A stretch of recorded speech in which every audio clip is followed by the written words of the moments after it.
Hey guys, it's Clovis, and today we're going to do an aqua deck, but I've been looking at the aqua monsters here and I don't actually know exactly what to do. I'm thinking of breaking it up into two videos. I could potentially do more than two, but that'll be a bit unfair on all the other ones that I just did one or two decks for. So I think what I'll do is, this video I'll do an aqua deck featuring all the amphibian creatures and stuff like that.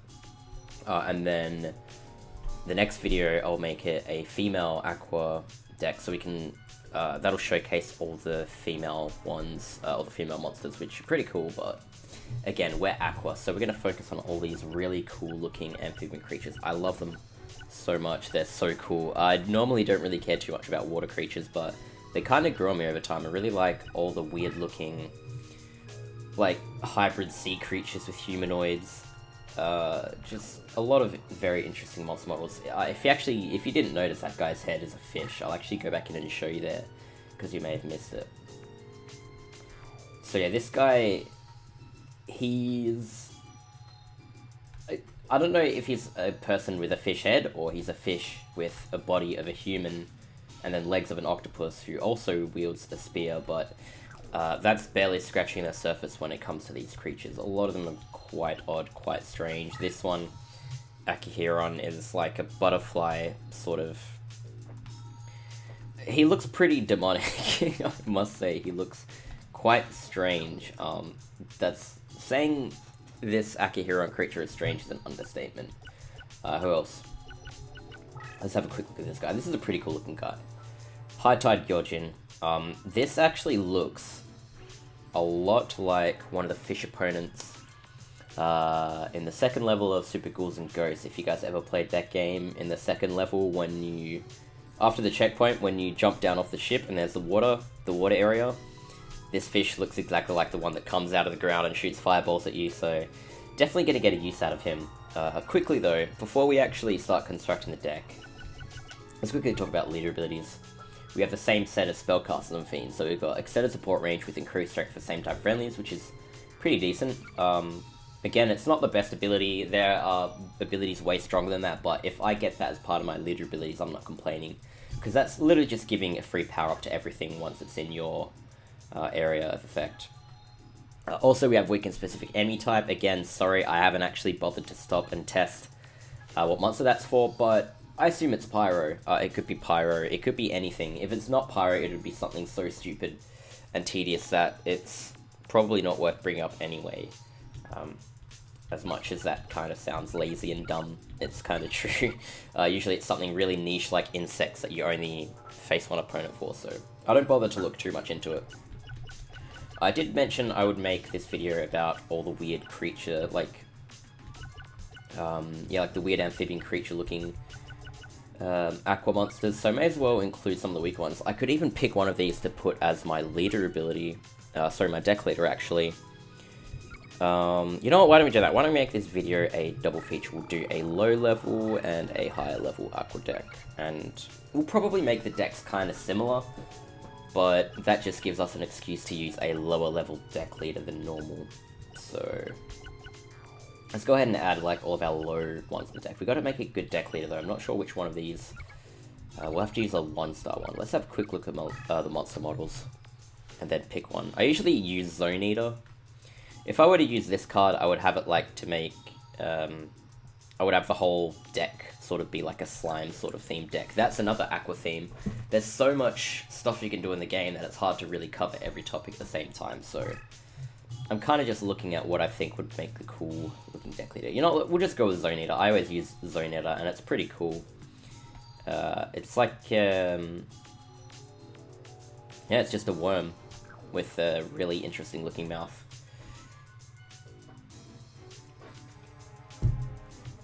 I must say, they did a pretty good job, actually.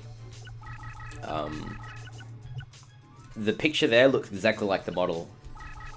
Like the textures and everything looks spot on, so I've just chucked 3 of every level 1 aqua in the deck just to keep it low, but I will chuck a few level 2 aquas in. Some of the weaker ones maybe. Starboy, may as well include them. They increase your aqua by 300 when you flip it face up. I'll just include them in the low level deck, and then for the high level deck we'll chuck in some other stuff. Frog the Jam is actually you get from playing, you get Toadmaster, you flip that up and you create Frog the Jam. We can always chuck a few of them in the deck. Again, I would like to do stuff like have... It would be cool to have like Toadmaster as my deck leader and then summon a few Frog the Jams and have a deck made around that, but Toadmaster doesn't have the low level ability, nor does even Frog the Jam, so... yeah, I wanted to make a level 1 deck leader for this video, but I'll just chuck a few of them in there, because the other day we did the Winged Beast deck, and I put in Niwatorio hoping to show that effect off with the double LP recovery, but I wasn't able to, so maybe we can do that today in the low level deck here. Right, so now we're crossing a level 3 territory, which isn't too bad. You still have some pretty low attack cards anyways, so... And we're at 21 monsters anyway, so we don't really have to include any more monsters. But here's, I was talking about, you know, the whole slime-themed deck. Like, if you had a slime deck, you could add stuff like this. This is a really interesting card. I'm pretty sure you have to reincarnate to get it, unless you type in the password for it. Yeah, very weird-looking card. Very, very creepy-looking picture there, so... Furious Seeking. I may as well add this in a lower-level deck. This is a pretty cool-looking card, actually. It's kind of like... It's hard to describe, but it reminds me of, like... It's kind of like King Neptune's Disciple sort of deal. It's like... Just a really traditional-looking... Ancient Roman, ancient Greek sort of... Again, I feel stupid. I don't know exactly what I'm talking about, but it does look like your old, like, warrior-style amphibian creature, so... Pretty cool look. May as well include... Yeah, we'll just include 3 of them, why not? We got 3 of everything else, so... And here's what I was talking about with some of the female cards here. I will go back and make another aqua deck with the female cards. Again, guys, I'm really sorry I can't display, like, every single aqua deck, but, like, you can make a shell deck and everything, so... Okay. We'll keep our low-level deck, the monsters as it is like that. Highest level card we have is a Furious Seeking. Highest attack card we have is a Furious Seeking as well, so... that means we can actually do a few different unique things in the deck. We can actually have a bit of fun with this deck, so why don't we go ahead and do that? I'll add in a bunch of, like, low deck cost spell cards.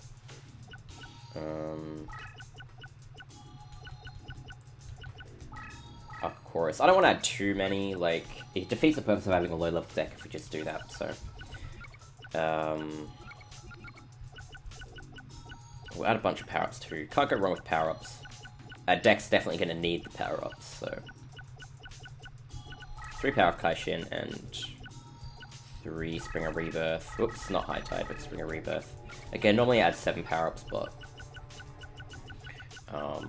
what else can we add? We're going to add a different power-up card, so I'm going to keep it at 6 power-ups for the 10 deck cost for now.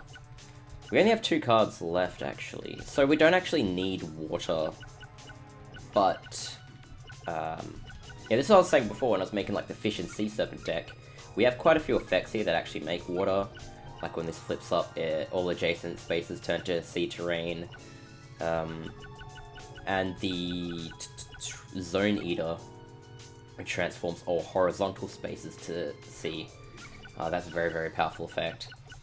But as I was saying, with effects like that, it means you don't really need the terrain cards in a deck like a water deck. Normally, water decks you would have mostly effect monsters that leave water, like sea terrain, so...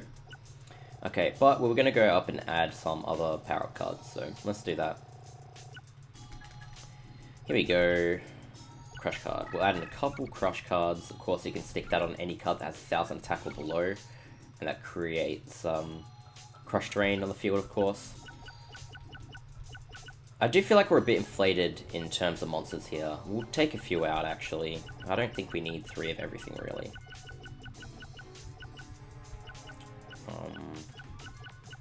Amoeba, definitely want 3 of them. We'll get rid of...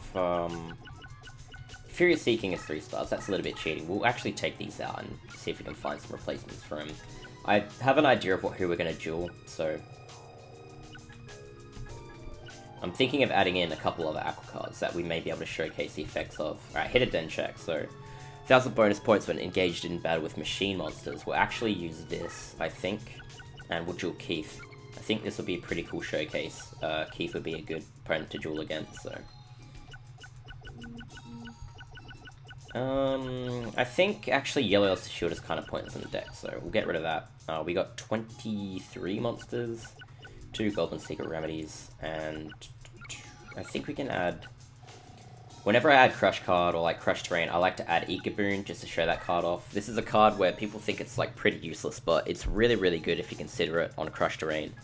Again, you could still chuck Invisible Wires and stuff like that in your deck, but if you use this card, it means only stuff that can go on Crush will be killed. If a monster that's strong enough to go past Crush goes past it, it won't trigger it, which means that the Ikaboon won't be wasted on a card that won't end up on the Crush Terrain anyways. If you guys understand what I mean, I really hope you do. We'll actually add 2 of these, just in case. Really feels like we could add and remove certain cards in this deck, but for now I'm pretty happy with what I've got. Low level water deck. So yeah, we'll be able to demonstrate the terrain change ability here, as well as a lot of these low level aqua effects.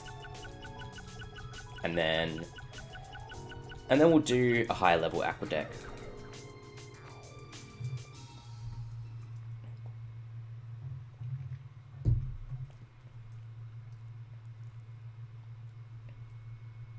So let's go ahead and duel Keith.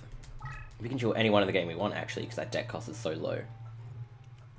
Another cool thing with having only low-level cards is we don't have to worry about summoning power as well. We don't need any Gate D, Magic Drain, or anything, but we can just keep consistently playing as much stuff as we want. Alright, Zonator first turn is pretty neat, because I can show you the effect of that. Let's go ahead and do that, and I'll move forward. I'll show you, of course, we've got all the Wasteland here. So this whole field's Wasteland, as everyone knows, but we're going to change that. So I'm going to change that tile to water. You can see at the bottom right it says sea. And then we'll also do this.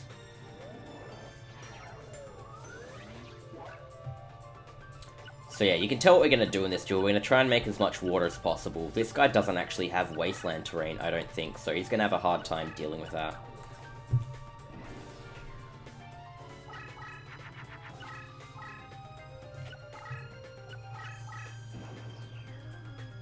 Alright, so what we'll do quickly is... we could put this face up in defense mode here and then play this next turn, but I'll actually do the opposite. I'll set Goblin Secret Remedy and then keep doing this. Make another water, and then whatever space he moves, we can just move on the opposite side and then play our Frog the Jam.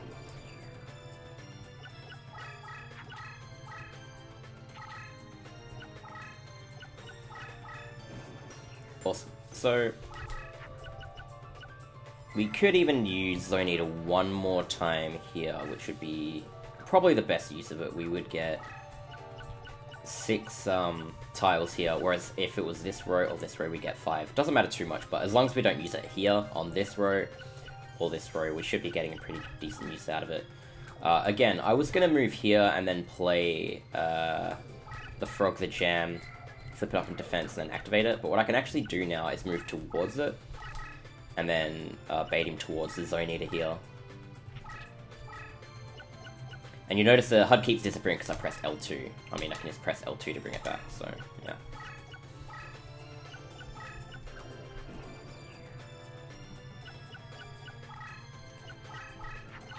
Pretty good we managed to draw the Frog the Jam and some life point recovery early here, because I didn't actually do that with Niwatori when that was the whole point of including that in the Winged Beast deck.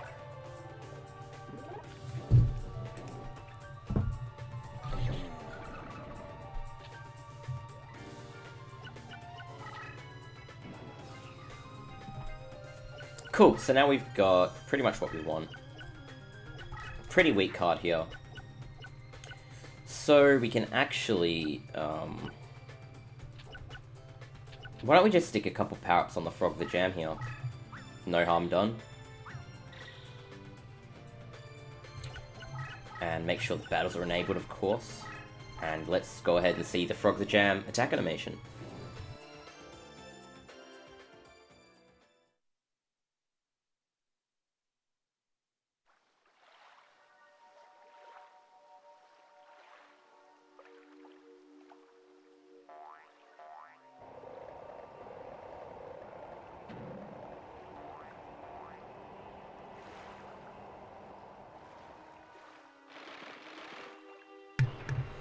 So I guess he has some sort of poison mist attack, but the poison instantly kills it. Yeah, it's very interesting.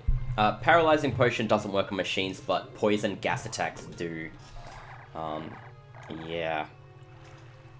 Again, shouldn't really read too much into Yu-Gi-Oh! Attack interactions, otherwise that's you're just asking for trouble. Alright, next turn we can actually stick this in defense mode, and I can show the LP recovery point double effect. Obviously you would be able to tell exactly what's going to happen, but nonetheless, would still be cool to demonstrate. Alright, he seems a bit stuck now on what to do. Maybe he's waiting for summoning points to recover. I don't fully know. But, here we go. So, we got another Frog the Jam here. While it's in face up, all LP recovery points are doubled. I'm pretty sure you can only work this effect once, so you'll see this should recover me by 1,000. Now that this is face up in defense, it'll do 2,000. I'm pretty sure this effect doesn't stack, but may as well attempt to use it while we're here. So it actually works. Interestingly enough, these stacks, so that the Goblin Secret Remedy that was supposed to only recover 1,000 points actually doubled twice to give us 4,000 life point recovery. That's kind of funny, actually. That's actually pretty scary. You could even use like Muyan Curry with 4 of those out on the field and give yourself like 1,600 recovery.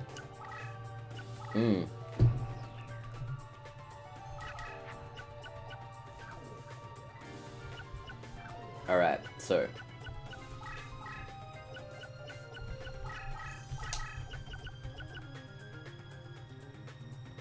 this could be interesting. Let's see. Alright, let's do this. Uguchi, when it's flipped up, it teleports to the enemy's summoning area, and you can manipulate that however way you want. The only summoning areas he has available is this one, so when he flips this up, it should play there. And that'll actually, you know, shake him up a little bit. He will react differently depending on the circumstances of that.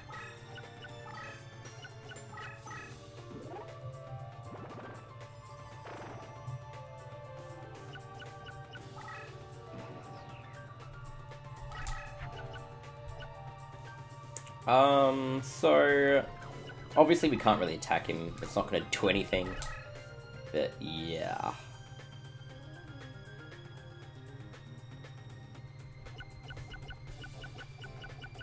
I'm just thinking for a second. So Change Slime is interesting because unlike a card like Green Kappa or Eye Armor, Change Slime only duplicates the opponent's, the like opposing monster's attack, so you can do a bit of trickery on it if you stick it on like water here. So when he flips up, he'll attack me with like a different power value depending on if this copies the attack when he's still on Wasteland or not. Another cool thing you can do is actually, if this duplicates damage on Wasteland, then when I bring it over to water, it'll get the damage buff. But we'll see. If I stuck this on Wasteland and it flipped up and attacked, it would only duplicate the same amount of attack, and then both of the monsters would die, so I'll just leave it here, just in case. And then, you know, maybe we can get around and do something. I have 8,000 life points, so I'm not too scared of him attacking me.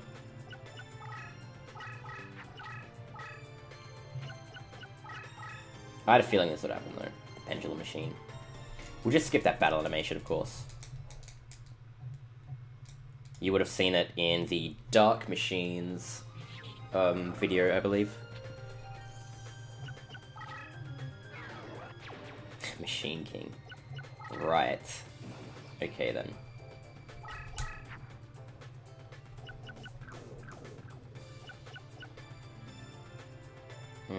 Alright.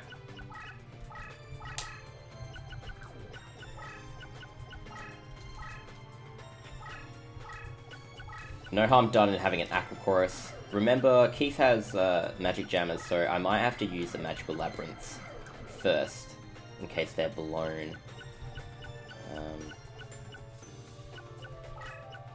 Also, I'm not using Zonia anymore, so I'll get rid of that. Otherwise, we're going to hit the 5 monster limit too quick. We'll want to keep some tougher cards out in the field so we can start using the Aqua and also Starboy.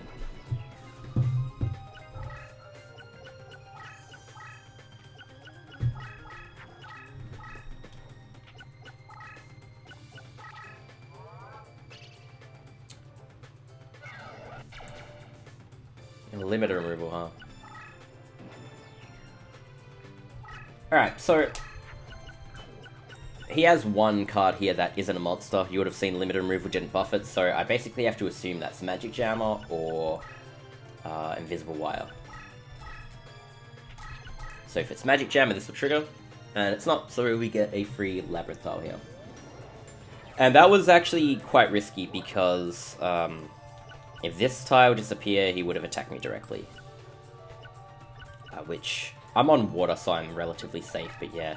That's another thing I didn't really think about. It doesn't matter where I move, I'm actually protecting myself from machines each time I move, because I create a water tile where I'm sitting, so that's always something to think about. Alright, so here the attack will be duped at 1750, I think, yeah. Oh no, so it copied the attack when the Pendulum Machine was on the Wasteland, I think. So exactly what I wanted to happen happened.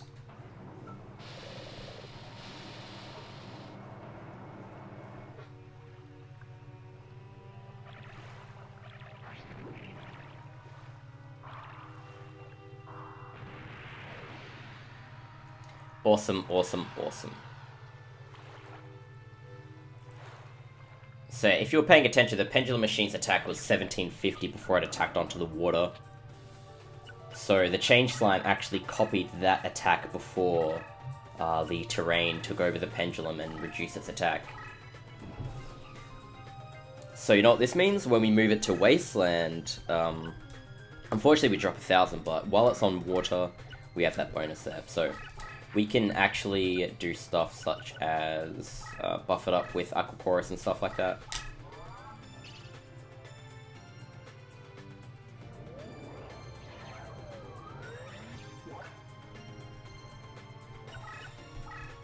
This will be quite a slow duel, I can imagine, so...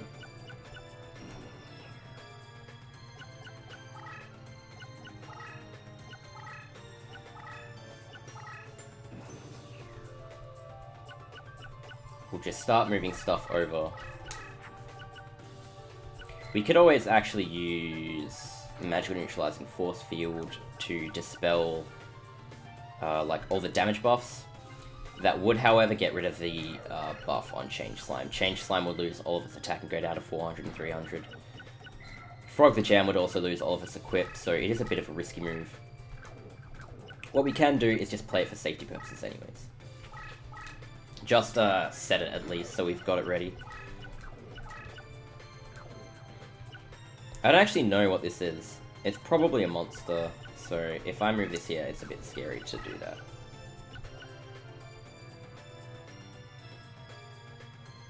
We'll just move this out of the way, so...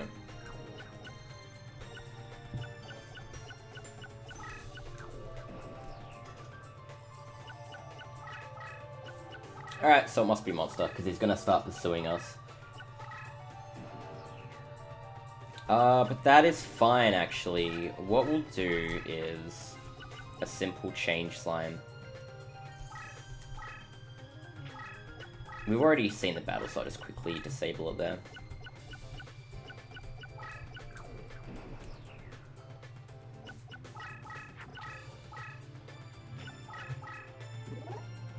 So this will copy the attack. Seeing as it's on the same terrain, it means it'll be identical.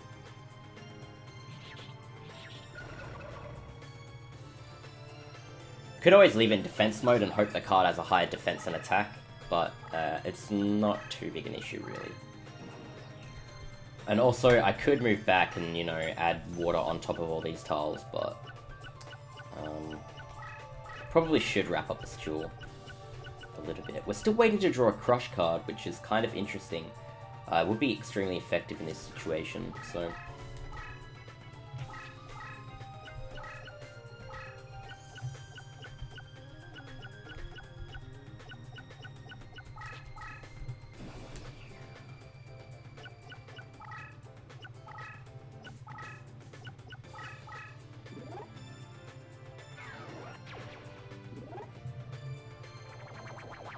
Well, that ain't good.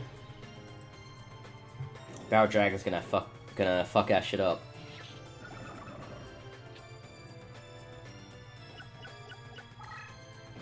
Come to think of it, I know exactly what we're reducing now. I didn't actually think of it, but we're actually weakening machines. Otherwise, this would be 3100 and 2700 defense. So, all right. Well, that's not really a big issue. We'll actually, you know what? We'll start playing some other stuff.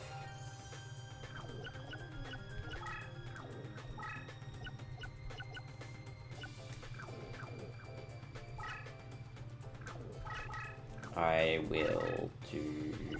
Because I want to bait him onto this water here, so... You know what, let's just play an Ecoboon. Doesn't matter, he'll attack it and then it'll be gone.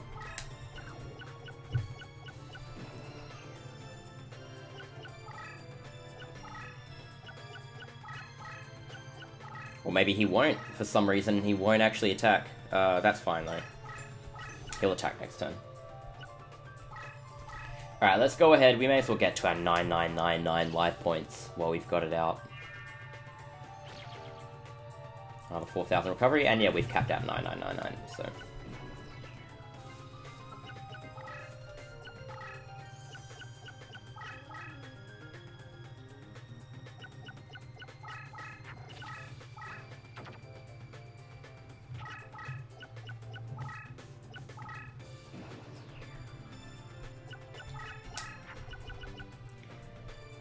We could do Starboy, we could do it.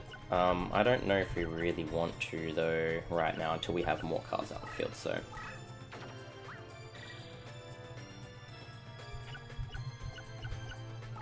We'll have to give it Aqua Chorus here. Did you hear that? Pretty good. Pretty good, wasn't it? Pretty good one. Alright, so we've just got the damage we need to take over the Barrel Dragon, so we can go ahead and show the Psychic Kappa attack animation.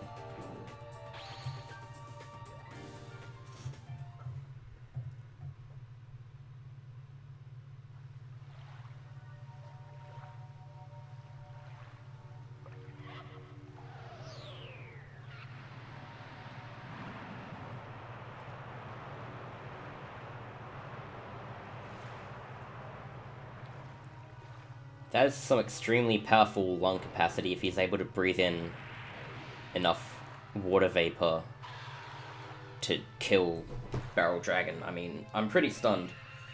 That's a pretty powerful attack. He seems a bit happy about it too.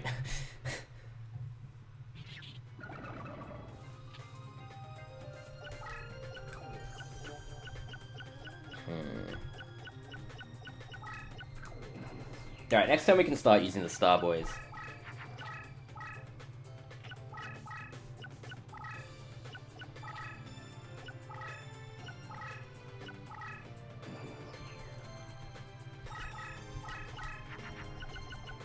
Alright, this is perfect. So, Amoeba, we can bait him into destroying this here or something to leave more water and then start advancing. What we'll actually do, first of all, though, is just bait him into attacking Starboy here. When this gets flipped up, it'll power all their Aqua cards up, which is pretty neat.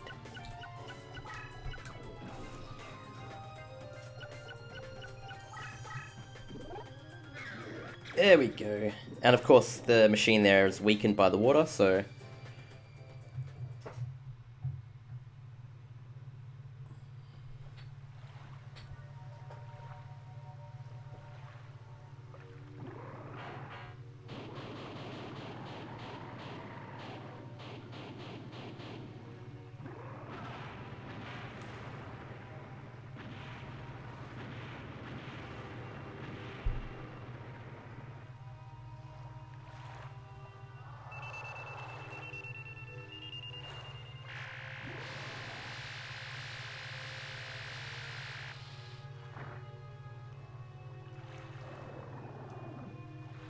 Bang. Launcher Spider's an awesome card, but it's not mighty enough. Not mighty enough to take on Starboy, I don't think.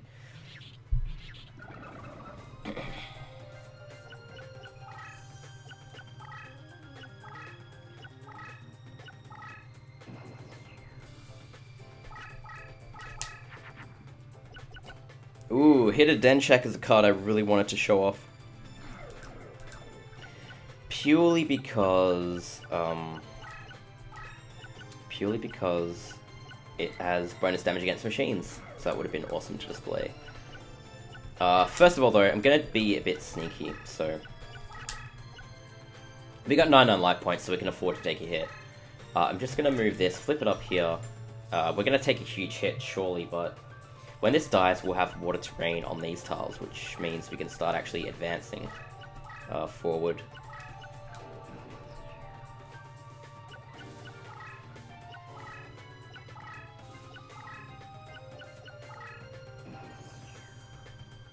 He doesn't want to attack here, apparently, so sure, whatever.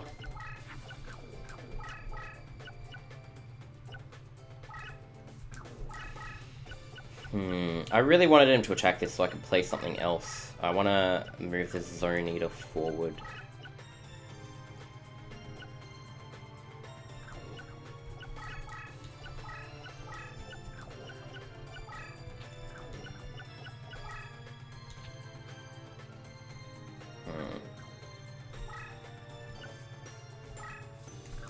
Yeah, you see, I can't really do anything until that's gone, so I'm just gonna hope he decides to attack it next turn. I doubt it, but, yeah.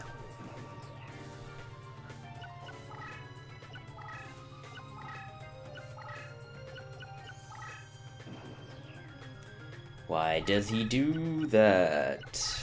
Alright, get rid of this, because he obviously does not want to attack with a spell. 7 completed, nice.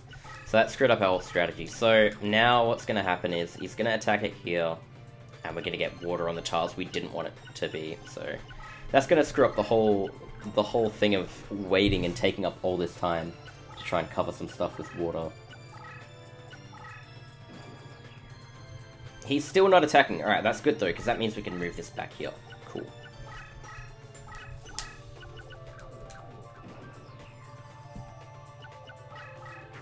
Here we go, come on. I know you want to kill this amoeba. Yes. Alright, so we're going to take 2500 life point damage there, but that's not really an issue when we have 9999 life points, so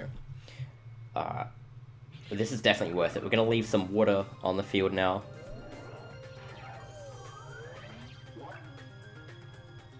And we're closer to flooding the whole field with water, which is something I kind of wanted to do.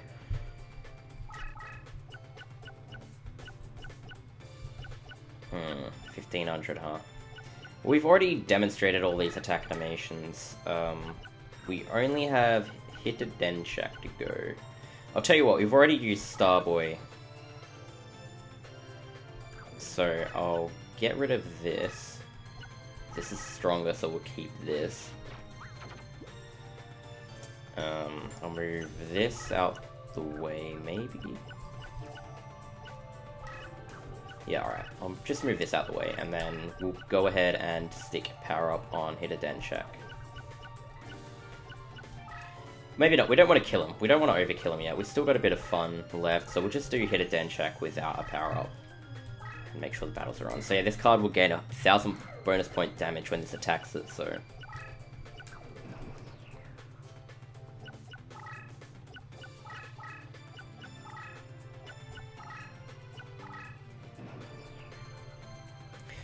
Let's go ahead and show that off. 1200, and it now is 2200 with that little effect there.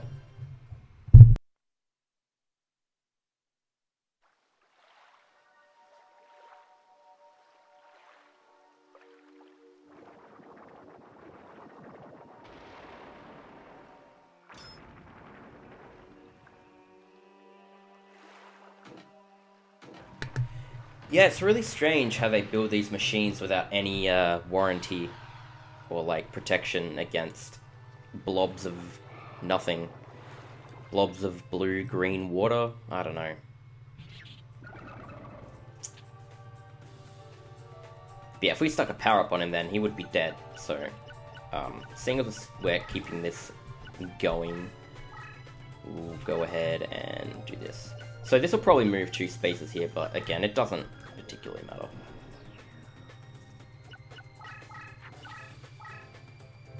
I've got something cool we can do anyway. So yeah, he'll move there. Now, he probably has a magic jammer. We don't have anything to mitigate it with. But we'll use it anyways. Hopefully it works. So he's got the... He had some bonus damage given to it when it flips up for every machine that's on the field. That would have given him a few hundred. But he also had a limiter removal used on him.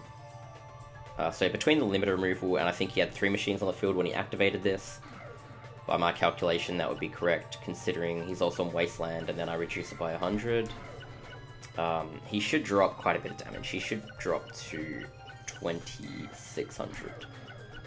If, as long as this doesn't get magic jammed. Just remember, all of our cards suffer as well. You notice all of our cards go back down to their original values. So you don't really want to activate this in most situations like that. But yeah, Machine King went down to 2600, so we can go ahead and do this. So we don't take as much damage.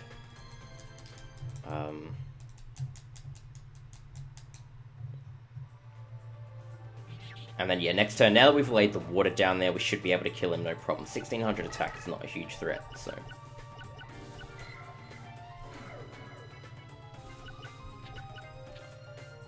I'm just wondering how we can keep the duel going. Do we really even need to? Let's just look at the field here. Alright, so I could have gone back and covered these up with water, but I didn't. And then eventually I ended up flooding the rest of the field.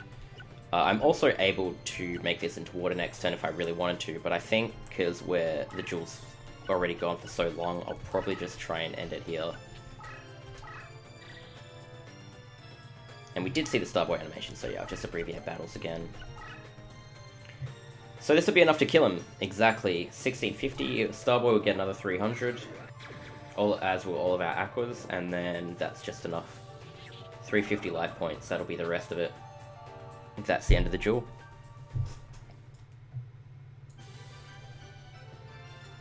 So 38 minutes, this actually ended up being the longest video, which I didn't plan it to be, but that's not a bad thing, actually. That's good. Good that we managed to have a handful of fun just with some low-level aquas.